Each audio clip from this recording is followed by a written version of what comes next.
মায়ের প্রণাম শেষে দর্শন মিলল মহাদেবের। মহাদেবের মন্দিরে গিয়ে সুযোগ হলো দেবাদিদেবকে পরিক্রম করার। মাথায় জটা, ব্যাঘ্র চর্ম পরিহিত তার সাজ। দেবের দেব তিনি মহাদেব, শিব, শম্ভু, শঙ্কর, নটরাজ। হাতে ডুমুর বাঁধা ত্রিশূল, শরীরে ভস্ম ও রুদ্রাক্ষ।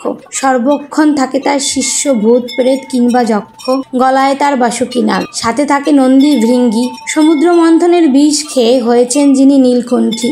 মাথায় মুকুটের ন্যায় যা চন্দ্র বিরাজ করে রয়, সেই মাথা থেকেই আবার সদাই যে মা গঙ্গা বয়। তিনিই দেবাদিদেব মহাদেব। আবার তিনিই শিব। শিব সৃষ্টি, স্থিতি, প্রলয় রূপ, তিন কারণের কারণ। আবার তিনিই যে ভোলানাথ, যিনি অল্পে সন্তুষ্ট হন। বাবুকে কোলে করে নিয়ে মহাদেবকে 3 বার পরিক্রম করলাম। মহাদেবকে পরিক্রম শেষে মন্দির থেকে নামতেই এক বিদেশি ভক্তের সাথে দেখা। কতই বিনয়ী, কতই না সুন্দর তার ব্যবহার। সে মন্দিরে উঠে ভক্তি ভরে মহাদেবকে প্রণাম করে পরিক্রম করতে শুরু করলেন। শুধু তাই নয়, পরিক্রমের সাথে সাথে মন্দিরে যত ঠাকুরের বিগ্রহ টানানো ছিল সবাইকে ভক্তি ভরে প্রণাম করতে করতে মহাদেবকে পরিক্রম করছিলেন।